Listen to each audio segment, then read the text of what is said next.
Hello everyone. तो कैसे हो आप सब? बढ़िया, एकदम मस्त। हाँ तो देखो, अब आप आज ये चैप्टर पढ़ने वाले हैं मेटल्स। एक हो गया मेटल्स, एक हो गया नॉन मेटल्स।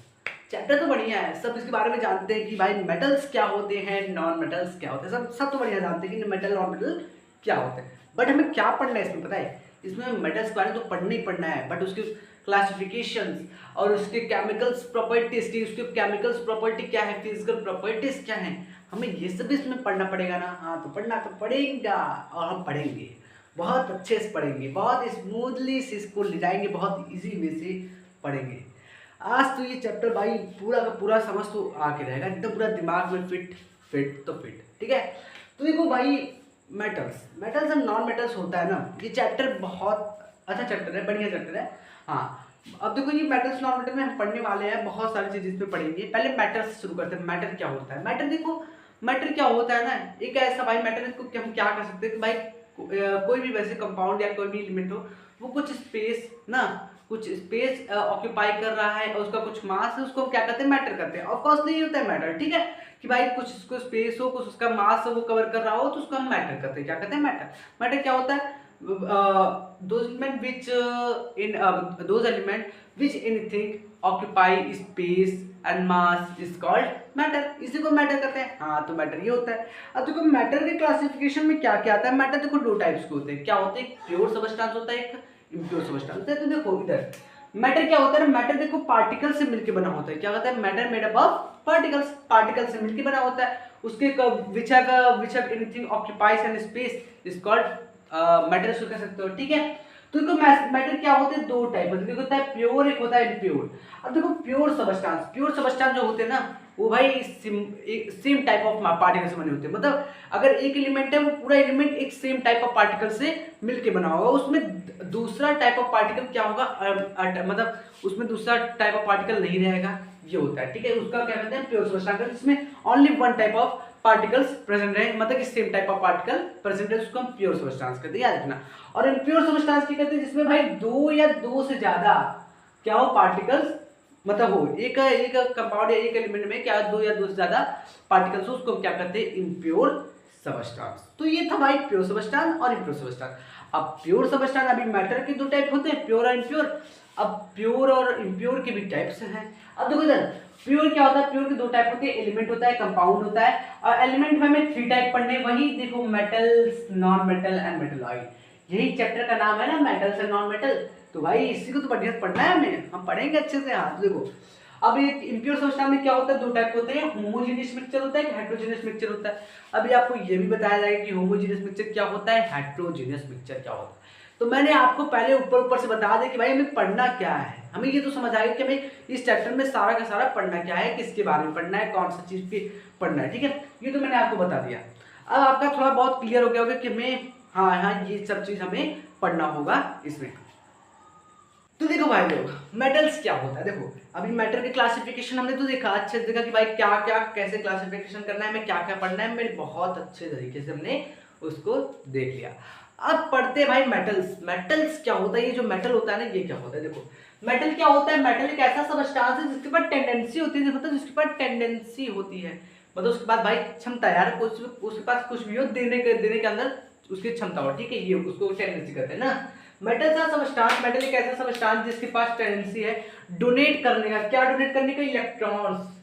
इलेक्ट्रॉन्स को डोनेट कर देता है, और ये इलेक्ट्रोपॉजिटिव नेचर का होता है। अब देखो अभी हमने देखा था कि कोई भी चीज, ये बात आपको पता होगी कि कोई भी चीज अगर गेन करो तो उस पर माइनस लगता है, माइनस साइन लगता है। ठीक है, और कोई चीज अगर क्या करो, डोनेट कर दो ना, अब गेन करने पे माइनस साइन लगता है और डोनेट करने पे प्लस साइन लग जाता है। ठीक है, तो वही देखो ये क्या करता है? डोनेट करता है। ये इलेक्ट्रॉन क्या, इसके पास एक ऐसा टेंडेंसी है जिससे क्या करता है? इलेक्ट्रॉन को डोनेट कर देता है, और इसीलिए इसको क्या कहते हैं? इलेक्ट्रोपॉजिटिव नेचर कहा जाता है। जिसपे मतलब अगर ये भाई डोनेट करेगा तो उसपे जैसे H प्लस हो गया, उस पर प्लस लग जाएगा। अब जहां प्लस साइन लगा हो ना, वहां पर जान जाना कि भाई डोनेट किया गया है।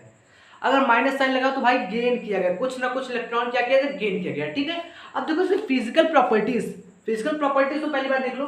पहली बार मेटल क्या होता है? लस्टर्स होता है, यानी कि भाई इसके सरफेस होते हैं वो शाइनिंग होते हैं, बहुत बहुत चमकदार होते हैं, बहुत शाइन करते हैं। ठीक है, ये इसका मतलब होता है ये बहुत, इसके जो सरफेस होते हैं वो शाइनिंग होते हैं, उसी को हम लस्टर कहते हैं। ठीक है, तो मैं पहला इसका फिजिकल प्रॉपर्टी कि भाई मेटल जो है ना वो लस्टर साइन का होता है। क्या होता है? लस्टर्स होता है। ठीक है, और सेकंड क्या है? जनरली हार्ड, मतलब ज्यादातर ये हार्ड में पाए जाते हैं। आप भी देखोगे बहुत सारे मेटल्स क्या होते हैं? हार्ड ही होते हैं। हार्ड इनका हार्ड स्ट्रक्चर होता है भाई, हार्ड होते ही है ये। ठीक है, और ये देखो थर्ड क्या है? थर्ड है मेलेबिलिटी। मेलेबिलिटी क्या होता है? देखो मेलेबिलिटी यानी कि आप जैसे गोल्ड ले लो ना, आप किसी भी कोई भी मेटल ले लो, मेटल को उसको अंदर मतलब ये रहता है उसके अंदर मेलेबिलिटी, यानी कि उसको अगर तुम क्या करोगे? बीट करोगे ना, उसको बीट करोगे हैमर से, अगर हैमर से उसको बीट करोगे ना तो वो क्या हो जाएगा? वो थिन शीट में क्या हो जाएगा? कन्वर्ट हो जाएगा।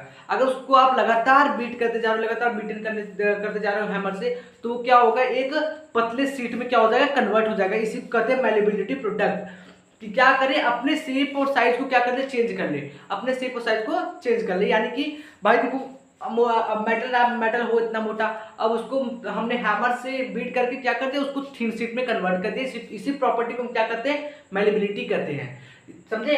तो देखो गोल्ड में सबसे ज्यादा मेलेबिलिटी होती है, याद रखना। गोल्ड में सबसे ज्यादा मेलेबिलिटी, देखो अब गोल्ड और सिल्वर में क्या होती है? मोस्ट मेलेबिलिटी, बहुत ज्यादा मेलेबिलिटी रहती है। अपने को इनको अगर जितना भी करोगे वो क्या होंगे ना, ये अब थिन शीट में कन्वर्ट होते जाएंगे। समझे? इसलिए इनमें क्या होता है? बहुत ज्यादा मेलेबिलिटी होती है। तो मेलेबिलिटी का समझ आया? मेलेबिलिटी मतलब क्या होता है भाई?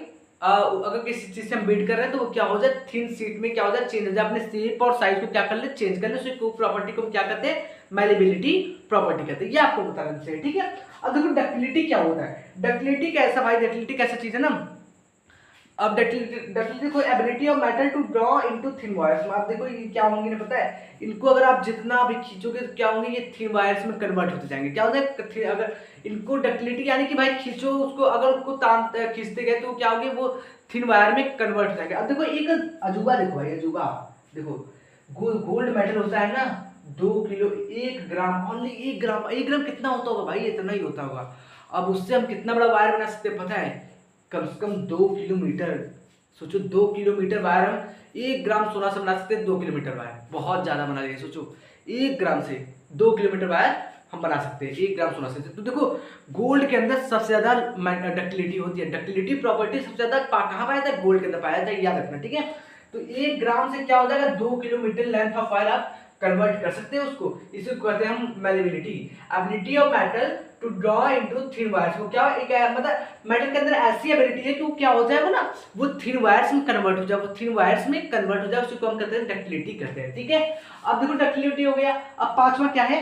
मेटल क्या है ना, metal is the good conductor of electricity. जैसे सबसे ज्यादा बेस्ट पे सबसे ज्यादा आता है, फिर सिल्वर आता है पहले, फिर कॉपर आता है, फिर गोल्ड। अभी सिल्वर तो आपके घर में लगता नहीं, इतना पैसा तो है नहीं भाई यहाँ, तो कहाँ सिल्वर का लगेगा?